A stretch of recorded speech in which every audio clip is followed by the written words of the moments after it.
اگر قرآن کے مقابلے میں، قرآن حکیم کے مقابلے میں اور رسول اللہ صلی اللہ علیہ وسلم کے طریقے اور اسوہ حسنہ کے مقابلے میں ان چیزوں کو پیش کرے تو یہ ان کا پیش کرنا اور اس پر ثبات قائم رکھنا اور اس پر ضد کر کے قائم رہ جانا، یہ چیزیں جو ہے وہ اسلام کے جو تقاضے ہیں اور ایمان کے جو تقاضے ہیں کہ خود کو مکمل سپردگی میں لے آنا، وہ پھر باقی نہیں رہتا۔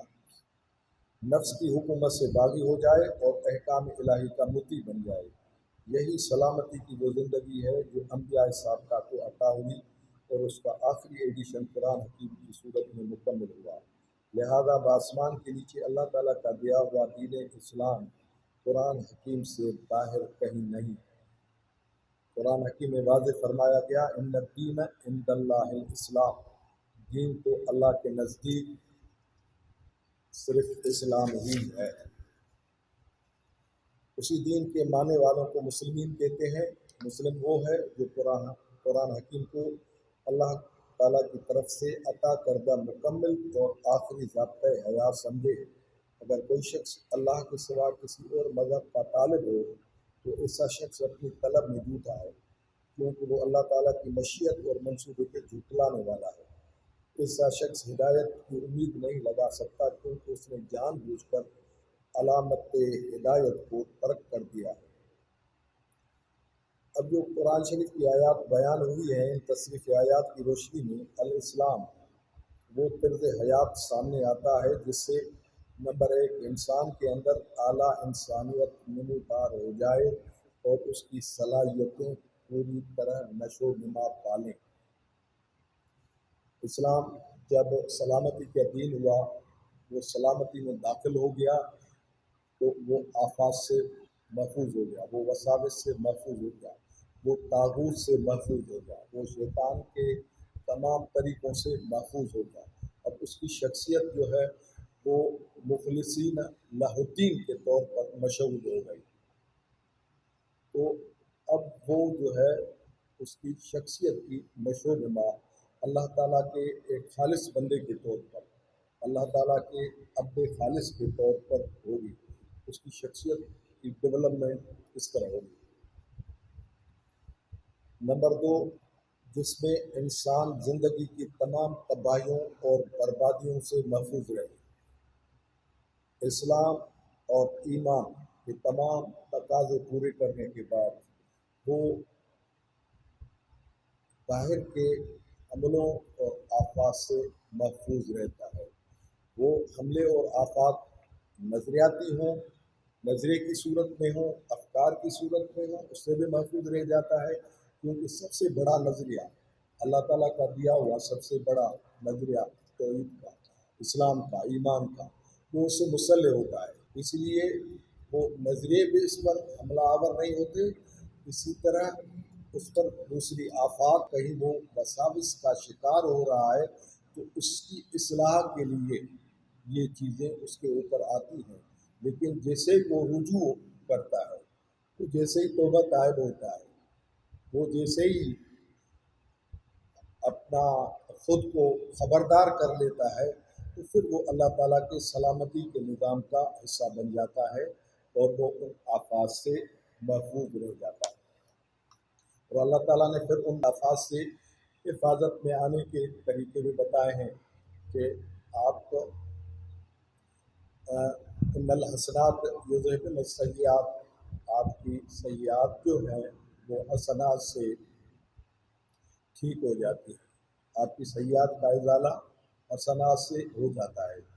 اور حسنات آپ زندگی میں حسن کے، احسانات کے، بھلائی کے جتنے جتنے کام کرتے ہیں، اسلام کے جتنے جتنے تقاضوں کو، خدا کے جتنے جتنے قوانین کو پورا کرتے ہیں، تو وہ آپ کی حسنات آپ کے سیئات کے لیے ڈھال بن جاتی ہیں، وہ آپ کی سیئات سے بچاتی ہیں۔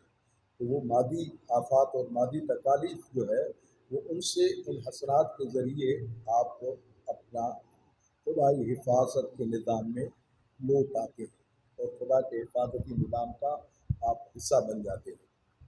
نمبر 3، اپنی شخصیت کی ارتقائی منازل طے کرتا ہوا وہ اعلیٰ انسانیت کی بلندیوں کی طرف بڑھتا چلا جاتا ہے۔ اب اسلام اور ایمان جو ہے وہ اس کے اندر جو ہے وہ اعلیٰ انسانیت پیدا کرتے ہیں۔ اعلیٰ انسانیت جس پر تمام انسانیت کا اتفاق ہو، جس کو تمام انسانیت تسلیم کرتی ہو، کیونکہ خدا نے اعلیٰ انسانیت کا جو ہے اعلیٰ انسانیت کے مراتب قرآن حکیم میں وحی کی تعلیم کے ساتھ ذریعے وہ سارے بتا دیے ہیں کہ جو بھی معروفات پوری انسانیت کے تسلیم شدہ ہے اور جو بھی منکرات پوری انسانیت کے تسلیم شدہ ہے، آپ ان معروفات پر قائم رہیں اور جو منکرات ہیں منکرات سے خود کو بچائیں، تو یہ سب سے بڑی اعلیٰ انسانیت ہے۔ ایمان اور اسلام کے نتیجے میں اس اعلیٰ انسانیت کے ان مراتب کو انسان پانے کا اہل بنتا جاتا ہے۔ نمبر 4، وہ خود بھی امن و سلامتی سے رہے اور ساری دنیا میں امن و سلامتی کا موجب ہو۔ اب الاسلام کو اختیار کرنے والا وہ خود بھی سلامتی کا باعث ہوگا اور ساری انسانیت اس سے سلامتی پائے۔ مسلمان ہے ہی وہ جس سے دوسرے لوگ سلامتی پائیں، افکار کی سلامتی پائیں اور اعمال کی سلامتی۔ ہم 5 وقت کی نماز پڑھتے ہیں، 5 وقت کی نماز میں 20 رکعتیں ہم پڑھ رہے ہوتے ہیں، اور ان رکعتوں میں ہم آخر میں سیدھے جانب جو ہے وہ السلام علیکم ورحمۃ اللہ بھی پڑھتے ہیں، اور ان کے ہاتھ پر بھی جو ہے السلام علیکم ورحمۃ اللہ پڑھتے ہیں۔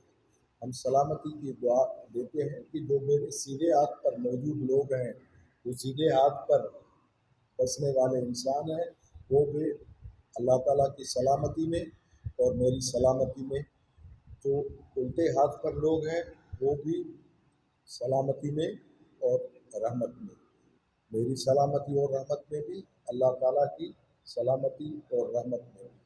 ہم نماز میں بار بار اس بات کا اعادہ کر رہے ہوتے ہیں، اور بار بار اس کا عہد نامہ اور اعادہ کرنے کا مقصد یہ ہے کہ ہماری زندگی کا ہر لمحہ، ہر گھڑی، ہر موقع جو ہے وہ دوسرے انسانوں کے لیے سلامتی کا ہو، دوسرے انسانیت کے لیے رحمت کا ہو، شفقت کا ہو، محبت کا ہو۔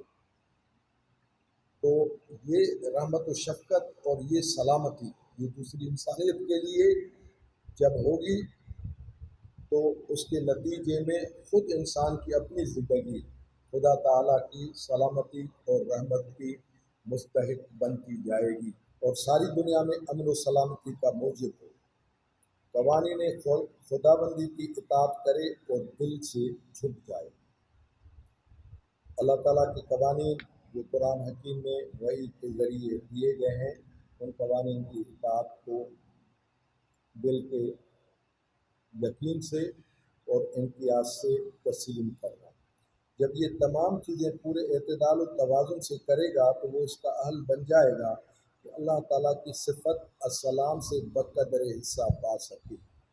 اب اللہ تعالیٰ کی صفت السلام، اس کی تجلیات اور اس کا نور اور اس کی توانائی وہ انسان کو تب حاصل ہوگی جب خود اللہ تعالیٰ کی یہ جو صفت اس کے اندر موجزن ہے۔ اللہ تعالیٰ نے یہ اپنی تمام صفات انسان کو سکھائی ہوئی ہیں، اس کی اندر موجزن رکھی ہیں، وہ پاور انسان کے اندر مہیا رکھا ہے۔ وَعَلَّمَ آدَمَ الْأَسْمَاءَ كُلَّهَا، انسان کو پیدا کر کے تمام اسماء کا علم اس کو دیا گیا۔ الاسماء وَعَلَّمَ آدَمَ الْأَسْمَاءَ كُلَّهَا، تمام الاسماء کا علم دیا گیا۔ یہ الاسماء خاص اسماء، جیسے آپ کو پتہ ہے، آپ یہاں پر پڑھ چکے ہیں، جان چکے ہیں کہ الف لام معرفے کا جب آتا ہے تو وہ خاص کی طرف اشارہ کرتا ہے۔ کتاب میں جب الکتاب لکھا تو خاص کتاب، ذالک الکتاب لا ریب فیہ، یہ وہ کتاب ہے جس میں کوئی شک نہیں، یہ الکتاب خاص کتاب ہے۔ اس طرح اسما میں الاسما جب آیا تو خاص اسما، اللہ تعالیٰ نے جو خاص اسما آدم کو سکھائے وہ اپنی صفات منعکس کی اللہ تعالیٰ نے۔ تو وہ جو صفات اللہ تعالیٰ نے اپنی منعکس کی، ان کی تجلی انسان کے اوپر ڈالی، تو اس میں السلام کی صفت بھی ہے، تو وہ انسان کے اندر اس کا استعداد موجود ہے ان تمام صفات کا۔ اب ان صفات کو جیسے جیسے اپنے اندر بیدار کرے گا، ان صفات کا جیسے جیسے رنگ اپنے اوپر غالب کرے گا، ان صفات کی توانائی اور طاقت جیسے جیسے اپنی شخصیت پر مشہود کرے گا، تو وہ ان صفات سے اس کی کنیکٹیوٹی ہوتی جائے گی، وہ اللہ تعالیٰ سے بقدر حصہ پاتا جائے گا، وہ ان صفات کی صورت میں روشنی میں اللہ تعالیٰ کی ولایت کا، اللہ تعالیٰ کی رفاقت کا۔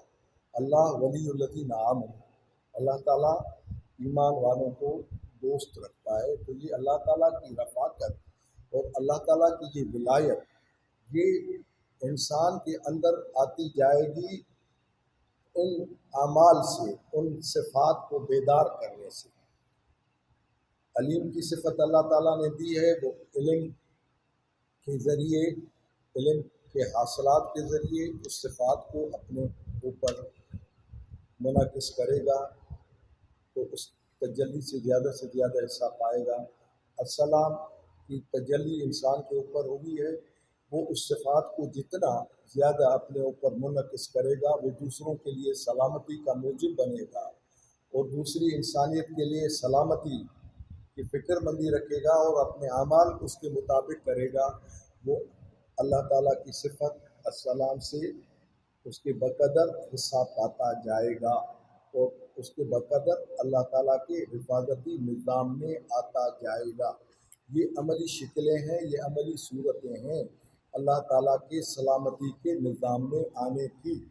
اللہ تعالیٰ کے سلامتی کا نظام کچھ الفاظ کے اوراد سے اور کچھ دعاؤں سے اللہ تعالیٰ کے حفاظتی نظام میں انسان داخل ہو جائے، یہ کافی نہیں ہوتا۔ اس کے لیے اللہ تعالیٰ نے اپنے قوانین بنائے ہیں، اللہ تعالیٰ نے اس کے لیے اعمال بتائے ہیں، عمل الصالحات بتائے ہیں، حسنات کے اعمال بتائے ہیں، وہ جیسے آپ اختیار کرتے جاتے ہیں، آپ کی عملی زندگی میں آتے جاتے ہیں، آپ اللہ تعالیٰ کے حفاظتی نظام کا حصہ بنتے جاتے ہیں۔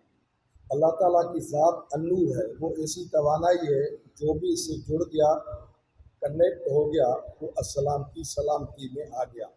ایسے آدمی کی ذاتی زندگی میں بھی اس کی کوششیں ثمربار ہو جائیں گی، اور وہ اپنی ذات کے حسن سے سماج کے لیے بھی ایک کارآمد فرض ثابت ہوگا۔ اب جیسے جیسے ان صفات کا اثر ہوگا، اللہ تعالیٰ کا رنگ صبغۃ اللہ ومن احسن صبغہ، اللہ تعالیٰ کا رنگ ان کی صفات کا، جس کو رسول اللہ صلی اللہ علیہ وسلم نے تخلق باخلاق اللہ کی صورت میں فرمایا ہے کہ اللہ تعالیٰ کے عادات، اللہ تعالیٰ کے اخلاق، اللہ تعالیٰ کی صفات وہ اپنے اندر پیدا کرے، وہ اللہ تعالیٰ کا خلق جو ہے وہ صفات اللہ تعالیٰ کی پیدا کرے۔ تو وہ جیسے جیسے یہ صفات آپ پیدا کرتے جاتے ہیں، تو آپ انسانیت خود بھی، آپ کی شخصیت کی بھی ڈیولپمنٹ ہو جاتی ہے، اور پھر آپ دوسری انسانیت کے لیے ایک مثال اور نمونہ بن جاتے ہیں، پھر آپ انسانیت کی رہنمائی کر سکتے ہیں، پھر آپ اس حیثیت میں آ جائیں گے کہ اب انسانی دنیا میں انسانوں کی رہنمائی کے کردار آپ کر سکیں، اب اس حیثیت میں آ جائیں گے کہ آپ دین کے غلبے کا بہت بڑا کام کر سکیں۔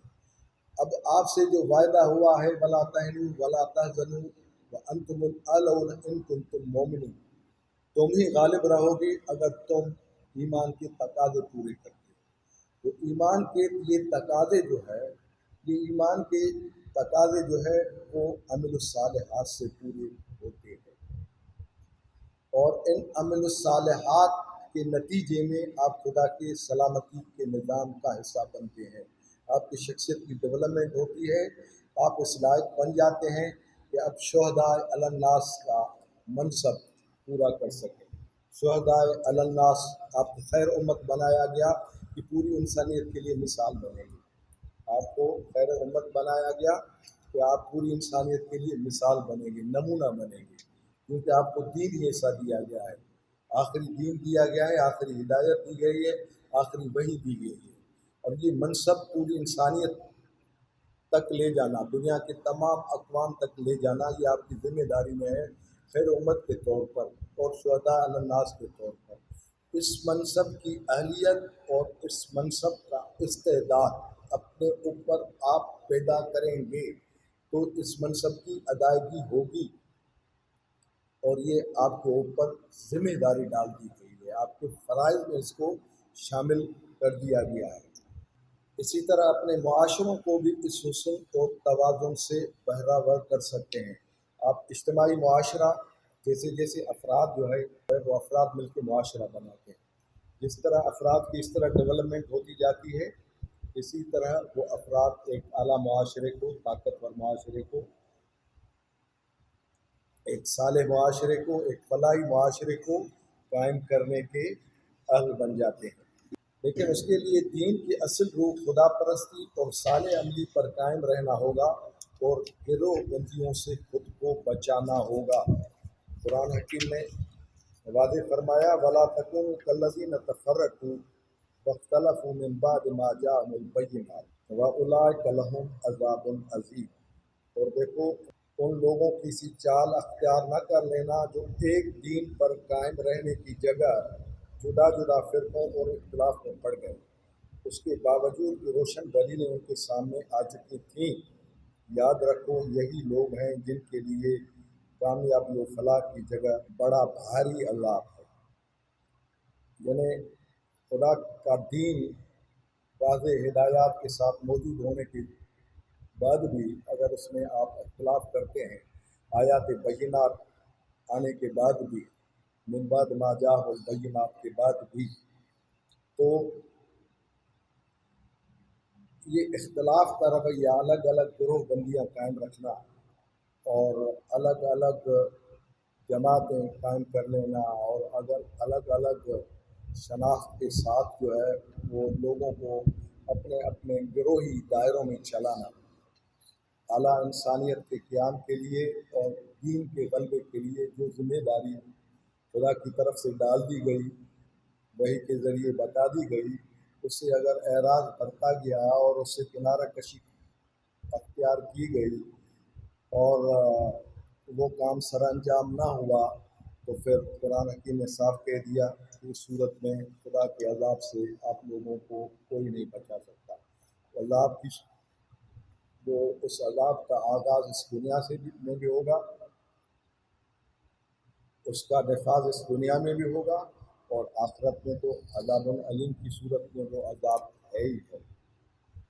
اس عذاب کی صورتیں اس دنیا میں کیا ہوگی وہ آپ اور ہم دیکھتے ہیں، وہ فقر و فاقے کی صورت میں، وہ ضربت علیہم الذلت والمسکنت کی صورت میں، ذلت اور مسکنت کی صورت میں، اور وہ مصائب و مصیبتوں کی صورت میں، وہ معیشت کی تنگی کی صورت میں، وہ بیماریوں، خساروں اور ٹوٹ پھوٹ اور اس طرح کی شکلوں میں وہ اس دنیا میں اس کے نقشے سامنے آتے ہیں۔ اور قرآن حکیم کی آیات ہم تصریفات کے ساتھ پڑھ چکے ہیں قوانین خداوندی میں کہ وہ کیا کیا شکلیں اور صورتیں ہوتی ہیں، وہ کس طرح کا انحراف ہوتا ہے جس کے نتیجے میں اس عذاب کی شکلیں آتی ہیں، اور آخرت کا عذاب علیم جو ہے وہ اس کے علاوہ ہے۔ قرآن حکیم کی درج ذیل آیت کا مطالعہ کریں تو علیہ السلام کے معنی اور مقاصد مزید واضح تشریح سامنے آ جاتی ہے۔ ان الدین عند اللہ الاسلام وما اختلف الذین اوتوا الکتاب الا من بعد ما جاءهم العلم بغیا بینہم من یکفر بآیات اللہ فإن اللہ سریع الحساب۔ بلا شبہ دین یعنی اصل دین اللہ کے نزدیک اسلامی ہے، اور یہ جو اہل کتاب نے آپس میں اختلاف کیا اور گروہ بندیاں کر کے الگ الگ دین بنا لیے، تو اس لیے کہ علم پانے کے بعد بھی وہ اس پر قائم نہ رہے اور آپس میں ضد اور عناد سے الگ الگ ہو گئے۔ اور یاد رکھو جو کوئی اللہ کی آیتوں سے انکار کرتا ہے وہ ہدایت کو گمراہی پر ترجیح دیتا ہے، تو اللہ کا قانون جزا بھی حساب لینے میں سست رفتار نہیں۔ اب اس آیت میں بھی اللہ تعالیٰ نے اس اختلاف کو بیان کیا ہے کہ اہل کتاب نے جب یہ روش اختیار کی تو ان کے لیے اللہ تعالیٰ کی سخت وعید سامنے آئی اور سخت گرفت اور عذاب کی آیات جو ہے وہ اس کے سامنے رکھ دی گئی۔ اب وہی کام جو اہل کتاب کر رہے تھے اور جس کی وجہ سے وہ اللہ تعالیٰ کے وعید اور اللہ تعالیٰ کے غضب کے مستحق بنے، وہی کام اگر مسلمانوں کے اندر مختلف جماعتیں کریں تو وہ مختلف گروہ قائم کر کے بیٹھ جائیں اور ما وجدنا علی آبا کے انہی طریقوں پر قائم رہیں جو مشرکین یا اہل کتاب جو ہے وہ اختیار کرتے تھے، تو یہ وعید ان کے لیے بھی ہے۔ قرآن حکیم جو ہے، قرآن حکیم نے اپنے احکام اور اپنے قوانین تمام انسانوں کے لیے بتائے ہیں، اور تمام انسانوں کے لیے بتاتے وقت مثالیں پہلے اقوام کی اور پہلے مذاہب کی دی ہیں کہ پہلوں نے اگر یہ کیا ہے تو ان کے ساتھ یہ گزرا ہے، اور یہی کام اگر آپ کر گزریں گے تو آپ اس سے مبرہ نہیں ہوں گے، آپ ان اطلاقات سے باہر نہیں ہوں گے۔ قرآن حکیم کہتا ہے کہ اللہ کی کتابوں نے فرقہ بنانے سے یکسر منع کر دیا تھا، اس کے باوجود بھی اگر وہ فرقے اور گروہ بن جاتے ہیں تو یہ ان کا بغض و عناد ہے۔ اللہ تعالیٰ کی آیات کے مقابلے میں وہ اپنا بغض و عناد مقدم رکھتے ہیں تو اللہ کا قانون جزا ان کو کبھی معاف نہیں کرے گا۔ قرآن حکیم کہتا ہے کہ جو لوگ الگ الگ فرقوں سے لوگوں کو اپنی طرف اسلام کا نام لے کر بلاتے ہیں، یہ لوگ اللہ تعالیٰ پر جھوٹ باندھتے ہیں۔ ومن اظلم ممن افترى على الله الكذب وهو يدعى الى الاسلام والله لا يهدي القوم الظالمين۔ اور بھلا اس شخص سے بڑھ کر کون ظالم ہو سکتا ہے جو اللہ پر جھوٹ باندھے حالانکہ اسے اسلام کی طرف دعوت دی جا رہی ہو، اور اللہ ایسے ظالموں کو ہدایت نہیں کرتا۔ اب اسلام کے نام پر کہ ہم اسلام کی طرف بلاتے ہیں اور پھر فرقوں کی دعوت دی جائے، فرقوں کے اندر رکھا جائے، خدا تعالیٰ کے قوانین سے، وحی کی تعلیمات کی اصل روح سے اور اسوہ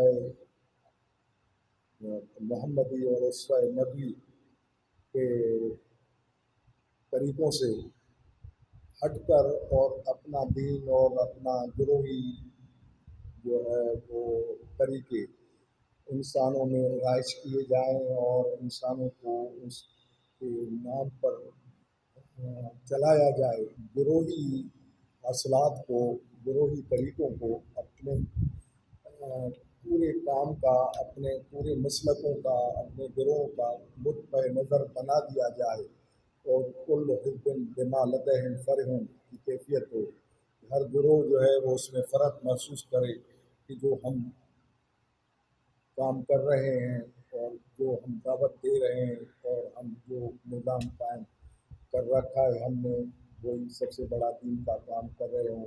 حالانکہ مسلمانوں کی حالت یہ ہو کہ مسلمان انتہائی پسماندگی کی زندگی، ذلت کی زندگی اور مسکنت کی زندگی میں ہو، ان کی وہ زندگی بدلنے اور ان کو اسلام کا جو غلبہ قائم کرنے کا جو وعدہ تھا اور جو منصب تھا اور ہم انسانوں کا جو خدا تعالیٰ کے ساتھ عہد تھا، اس عہد کی تکمیل نہ ہو اور اس منصب کی تکمیل نہ ہو تو پھر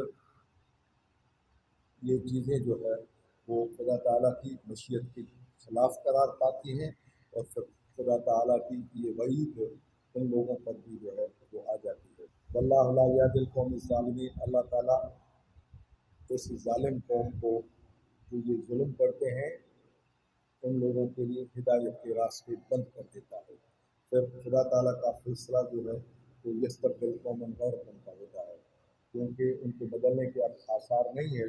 وہ اللہ تعالیٰ اپنا فیصلہ فرماتا ہے، اس کا اپنا قانون ہے، وہ دوسری قوموں کو لاتا ہے جو انسانی قافلے کو آگے لے کر چلتی ہیں، کیونکہ انسانی قافلہ رکنا نہیں ہے۔ خدا کا نظام جو ہے وہ کچھ گروہوں کا، کچھ ناموں سے منسوب گروہوں کا پابند نہیں ہے۔ اللہ تعالیٰ کا قانون جو ہے، اللہ تعالیٰ کا نظام اور اللہ تعالیٰ کی مشیت، اس کو پایۂ تکمیل تک پہنچانے کے لیے، انسانی قافلے کو آگے لے چلنے کے لیے اللہ تعالیٰ کا متبادل بندوبست ہوتا ہے۔ قرآن حکیم نے واضح بتا دیا ہے کہ بطور دین اسلام کو قبول کرنے کے علاوہ کوئی راستہ نہیں ہے۔ وَمَن يَبْتَغِ غَيْرَ الْإِسْلَامِ دِينًا فَلَن يُقْبَلَ مِنْهُ وَهُوَ فِي الْآخِرَةِ مِنَ الْخَاسِرِينَ۔ اور دیکھو، جو کوئی اسلام کے سوا یہ تمام رہنمایان حقیقت کو پیروی کی راہ ہے، کسی دوسرے دین کا خواہش مند ہوگا تو وہ کبھی قبول نہیں کیا جائے گا، اور آخرت کے دن اس کی جگہ ان لوگوں میں ہوگی جو تباہ و نامراد ہوں گے۔ وجاہدوا فی اللہ حق جہادہ هو اجتباکم وما جعل علیکم فی الدین من حرج ملت ابیکم ابراہیم وسماکم المسلمین من قبل وفی هذا لیکون الرسول شہیدا علیکم وتکونوا شہداء علی الناس۔ اور اللہ کی راہ میں جان لڑا دو جس طرح جان لڑا دینے کا حق ہے، جو پوری طرح ادا کرو۔ اس نے تمہیں بھلائی میں قوموں کی رہنمائی کے لیے چن لیا ہے۔ هو اجتباکم، اس نے قوموں کی رہنمائی کے لیے تمہیں چن لیا ہے۔ تمہارے لیے دین میں کسی طرح کی تنگی نہیں رکھی، دین کو کشادہ بنایا، دین کو وسیع انسانی دین دیا ہے، دین فطرت بنایا ہے، فطرت کے اصول اس میں سما دیے ہیں، فطرت کے تمام بنیادی اصول جس پر انسانیت کا اتفاق ہو، جس پر انسانیت کا اتفاق ہو، وہ تمام اصول اس دین میں تمہیں دیے گئے ہیں۔ جو انسانیت کی معروفات ہیں وہ بھی تمہیں دیے گئے ہیں اور ان پر چلنے کا حکم دیا گیا ہے، جو منکرات ہیں وہ بھی بتا دی گئی ہیں اور ان سے رکنے کا تمہیں حکم دیا گیا ہے۔ اور یہ معروفات اور یہ منکرات ایسی ہیں اور دین فطرت کے اصول ایسے ہیں کہ ان پر تمام انسانیت کا اتفاق ہے۔ جب اتنی کشادگی کے ساتھ ایک اعلیٰ نظریہ آپ کو دیا گیا ہے اور حرج فی الدین آپ کو نہیں رکھی، پابندیاں نہیں رکھی گئی، محدود دائرے نہیں رکھے گئے، ٹھیک ہے نا، آپ کا ایک محدود دائرہ نہیں رکھا گیا ہے، پوری اعلیٰ انسانیت تک محیط دائرہ آپ کا رکھا گیا ہے۔ اور اس کے لیے پھر مثالی نمونہ بتایا گیا، ملت ابیکم ابراہیم، حضرت ابراہیم کے طریقے جو انہوں نے دین حنیفہ کے طور پر رائج کیے، انہوں نے دین حنیفہ کے طور پر رائج کیے اور دین ابراہیم سے دنیا کے تمام توحیدی مذاہب میں ان طریقوں کو اختیار کر کے اعلیٰ انسانیت کی اپنے اپنے دور میں رہنمائی کی اور وہ انسانیت کے لیے مثال بنے۔ خود حضرت ابراہیم کے طریقے پوری انسانیت کے لیے مثال بنے، دنیا کے تمام توحیدی ادیان نے ان سے استفادہ کیا، وہ استفادہ تمہارے لیے بھی موجود ہے۔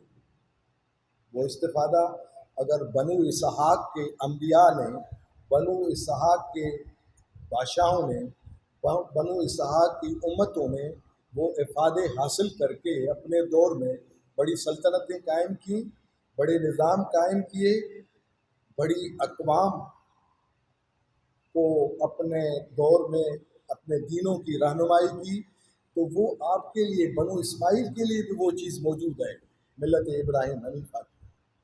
آپ اس کو مثال بنائیں، آپ اس کو نمونہ بنائیں۔ وہ سماکم المسلمین، اس نے تمہارا نام مسلم رکھا ہے، اس نے تمہاری شناخت مسلم رکھی ہے، اس کی طرف سے شناخت صرف مسلمان کی آپ کو ملی ہے، گروہوں کی نہیں ملی۔ پچھلے وقتوں میں بھی اور اس قرآن میں بھی یہ اس لیے کیا تاکہ رسول تمہارے لیے حق کا گواہ ہو، یعنی معلم ہو، اور تمام انسانوں کے لیے رسول کریم نے اب اسی بنیاد پر جو ہے وہ ایک اعلیٰ انسانی معاشرہ قائم کیا، اسی دین پر، اسی ہدایت پر، انہی قوانین خدا بندی پر ایک اعلیٰ انسانی معاشرہ قائم کیا، دین کا غلبہ کیا۔ اکملت لکم دینکم کے ساتھ دین آپ کے حوالے کیا، ذمہ کیا۔ وَأَتْمَمْتُ عَلَيْكُمْ نِعْمَتِي وَرَضِيتُ لَكُمُ الْإِسْلَامَ دِینًا کی صورت میں یہ چیز آپ کے ذمے ہوئی ہے۔ اب یہ چیز جو ہے وہ رسول اللہ صلی اللہ علیہ وسلم کے بعد تمہارے ذمے ہوگی۔ رسول اللہ صلی اللہ علیہ وسلم نے خطبہ حجۃ الوداع میں جو ہے وہ واضح فرمایا کہ جو یہاں حاضر ہو ان تک میں نے یہ چیز تمہارے پاس پہنچا دی ہے۔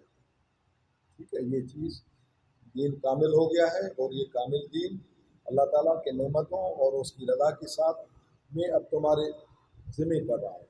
اب تم جو ادھر حاضر ہو وہ غائب میں جا کر پوری انسانیت تک پہنچا دو۔ اب رسول اللہ صلی اللہ علیہ وسلم کے بعد اس کے تمام متبعین، ان کے تمام پیروکار، اس کی پوری امت جو ہے اس ذمہ داری کو نبھانے کی پابند ہے۔ شہداء علی الناس، رسول آپ پر شہید ہو چکا، رسول آپ پر اس بات کا شاہد ہو چکا، انہوں نے عملی طور پر یہ آپ کو کر دکھایا، آپ کے حوالے کیا۔ اب پوری انسانیت تک شہداء علی الناس آپ بنیں گے اس کام کو، لیکن اس کے بنیادی اصول یہی ہوں گے جو قرآن حکیم بتا رہا ہے۔ انہی اصولوں پر چلیں گے تو یہ آپ یہ کام کر پائیں گے، یہ ذمہ داری سر انجام دے پائیں گے۔ آیت مذکورہ کی وضاحت میں مولانا عبید اللہ سندھی رحمۃ اللہ فرماتے ہیں کہ اللہ نے کوئی حکم ایسا نہیں دیا جو انسانی فطرت کے مطابق نہ ہو۔ قرآن حکیم میں ہر احکام کی حکمت اس کے ساتھ بتلا دی ہے۔ یہ قرآن حکیم کا اعجاز ہے۔ قرآن حکیم جب بھی حکم بتاتا ہے تو اس کے ساتھ اس کی حکمت بتاتا ہے، اس کا قانون بتاتا ہے، اس کی غایت بتاتا ہے، اس کے نتائج بتاتا ہے۔ اور یہ قرآن حکیم کا اعجاز ہے کہ وہ نتائج، وہ غایت اور وہ حکمت، وہ جو عام انسانیت کی فطرت ہے اس کے طبعی تقاضوں کے مطابق ہوتے ہیں۔ جب آپ انسانیت کے سامنے وہ لے جائیں تو انسانیت اس کو قبول کرنے کے لیے تیار ہو جاتی ہے۔ جب آپ روزہ بتاتے ہیں، بیان کرتے ہیں، تو روزے کی غایت لعلکم تتقون کی صورت میں قرآن نے بتائی۔ ٹھیک ہے، یہ آپ کے اندر عدل کو، احسان کو، پاکیزگی کو، تقویٰ کو، شخصیت کی نشو و نما کو پیدا کرتا ہے آپ کی شخصیت کے اندر۔ اب روزے کی وجہ سے انسان کے اندر جو ہے یہ نتائج پیدا ہوتے ہیں، یہ مقاصد حاصل ہوتے ہیں۔ اب اس پر پوری انسانیت کا اتفاق ہے، یعنی انسانیت کے جتنے بھی صالح طبقے ہیں جو انسانیت کے لیے صالح سوچ رکھتے ہیں، آپ ان کے ساتھ ان معاملات پر ڈسکس کریں تو وہ اس پر آمادہ ہو جاتے ہیں کہ خدا کے اس حکم کی یہ مشیت، یہ حکمت اور یہ نتائج، یہ غایت، یہ انسانی فطرتی اصولوں سے مطابقت رکھتی ہے۔ اس طرح دین کے جتنے بھی احکامات ہیں آپ پڑھیں، ان احکامات میں خدا نے جو ان کی حکمت اور غایت بتائی ہے اس پر پوری انسانیت کا اتفاق ہے۔ اب جب پوری انسانیت کے اتفاق والے خدا کے احکامات اور قوانین خدا بندی آپ کے پاس موجود ہیں تو آپ کے اندر یہ استعداد موجود ہے کہ آپ ان اصولوں پر پوری انسانیت کی رہنمائی کر سکیں، پوری انسانیت کے قافلے کو آگے لے چلنے کے لیے آپ رہنما کردار ادا کر سکیں۔ قرآن حکیم میں ہر احکام کی حکمت اس کے ساتھ بتلا دی ہے۔ اگر محض حکم بتلا دیا جاتا اور اس کا مطلب سمجھانے سے گریز کیا جاتا تو انسانی دماغ پر بوجھ ہو جاتا ہے۔ اس لیے اللہ تعالیٰ نے جہاں اپنے احکام دیے ہیں اس کے ساتھ اس کی شرح یعنی حکمت عقلی گہرائی میں بیان کر دی ہے۔ قرآن حکیم کی ان تصریفات کو دیکھنے بعد سورہ البقرہ کی آیت 62 کا مطالعہ کریں۔ ان الذین آمنوا والذین ہادوا والنصارى والصابئین من آمن باللہ والیوم الآخر وعمل صالحا فلہم اجرہم عند ربہم ولا خوف علیہم ولا هم یحزنون۔ جو لوگ پیغمبر اسلام پر ایمان لا چکے ہیں وہ ہوں یا وہ لوگ ہوں جو یہودی ہیں یا نصارہ اور صابئی ہیں، کوئی ہو اور کسی گروہ سے ہو، لیکن جو کوئی بھی اللہ پر، آخرت کے دن پر ایمان لایا اور اس کے اعمال میں اچھے ہوئے، وعمل صالحا اعمال میں اچھے ہوئے تو وہ اپنے ایمان و عمل کا اجر اپنے پروردگار سے ضرور پائے گا. اس کے لیے نہ تو کسی طرح کا خوف ہوگا اور نہ کسی طرح کی غمگینی. اب یہ سورۃ البقرہ کی یہ آیت قرآن شریف کی، یہ تمام توحیدی مذاہب جو وحدانیت پر یقین رکھتے ہیں، ان توحیدی مذاہب میں یہود ہوں، نصارہ ہوں یا سابئی ہوں، ان تمام مذاہب میں ایمان کی مبادیات کا ایک اشتراک جو ہے وہ بتایا گیا ہے. یہ ایک انسانیت کے اندر ہم نے ایک اشتراک رکھا ہے ملت ابراہیمی حنیفہ کی بنیاد پر، اور اسی اشتراک کے مطابق آپ جو نظریہ اختیار کریں، جو ہدایت کا طریقہ اختیار کریں، اس میں ان مبادیات کو سامنے رکھیں تو اعلیٰ انسانیت کی تشکیل جو ہے وہ آپ کر سکتے ہیں. اس کے لیے تمام امکانات اور تمام نظریاتی بنیادیں آپ کے پاس موجود ہیں. اب اس آیت کی تفہیم میں یہ چیز دیکھنے کی ضرورت ہے کہ دیگر اہل کتاب اور سابئین کے لیے ان کے ایمان اور عمل صالح کی جزا کا معاملہ دو صورتوں میں ہے. نمبر ایک، انہوں نے اپنے انبیاء کے دور میں دین کو بطور دین میں اسلام قبول کیا تو ان کے لیے اجرہم عند ربہم کا وعدہ ہے.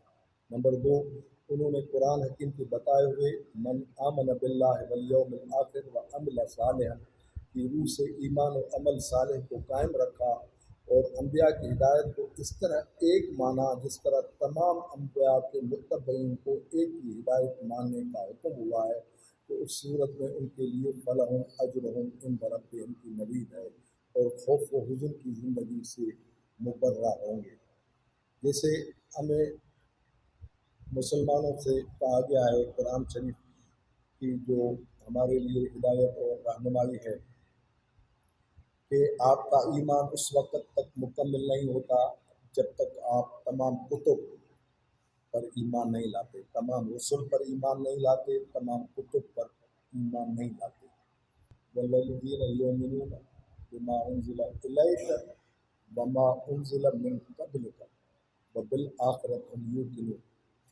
تو ایمان جس طرح ہمارے لیے لازم کر دیا گیا ہے کہ ہم جو رسول کریم صلی اللہ علیہ وسلم پر نازل ہوا ہے اس پر ایمان لائیں، اور جو اس سے پہلے کتابیں آئی ہیں ان پر ایمان لے آئیں.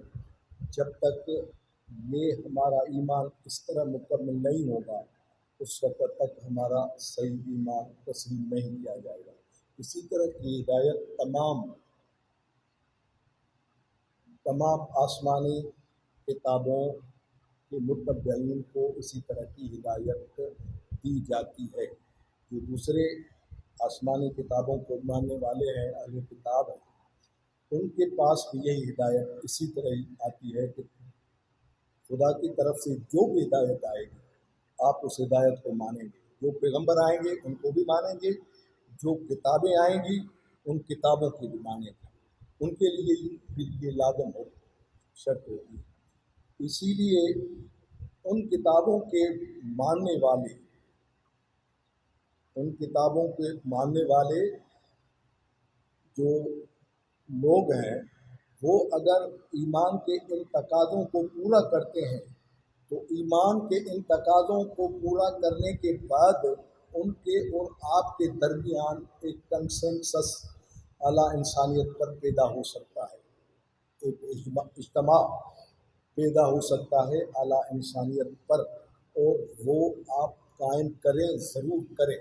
اسی لیے رسول اللہ صلی اللہ علیہ وسلم کو حکم ہوا کہ قل تعالوا الی کلمۃ سواء بیننا و بینکم. پیغمبر ان لوگوں کو اس ہدایت کی طرف بلائیں جو تمہارے اور ان کے درمیان ہے.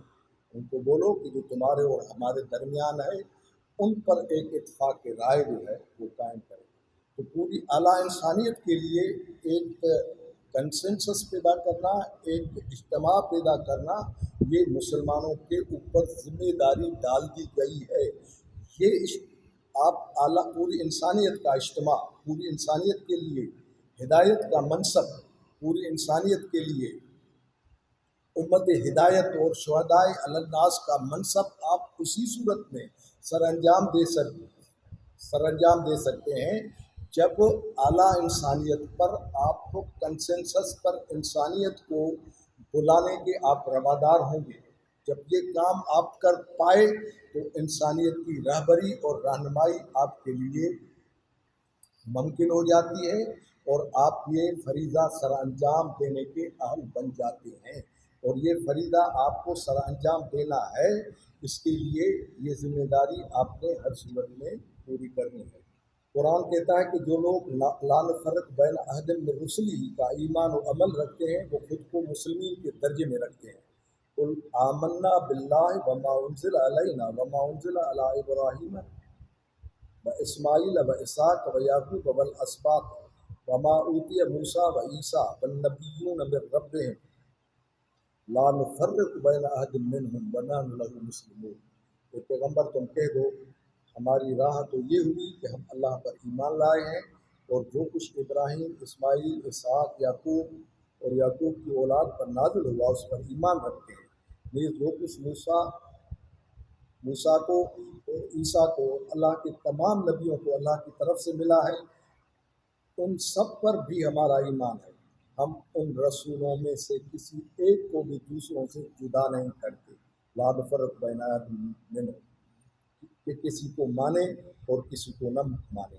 ہم اللہ کے فرما بردار ہیں، اس کی سچائی جہاں کہیں بھی اور جس کی زبانی بھی آئی ہو سچائی ہے، اور ہم اس کی اطاعت کرنے والے ہیں۔ وَنَحْنُ لَهُ مُسْلِمُونَ، اس کو تسلیم کرنے والے ہیں، اس کی سلامتی میں آنے والے ہیں، اس کی اطاعت کرنے والے ہیں۔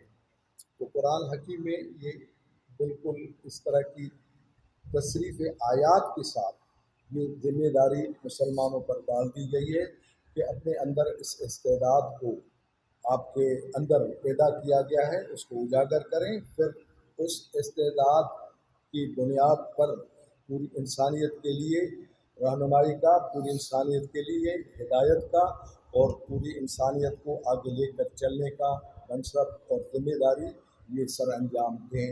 یہ دین کے غلبے کے لیے، یہ لیظہرہ علی الدین کلہ کے لیے یہ آپ کی بنیادی ذمہ داری ہوگی۔ آپ کے منصب کی ادائیگی اس طرح سے ممکن ہوگی۔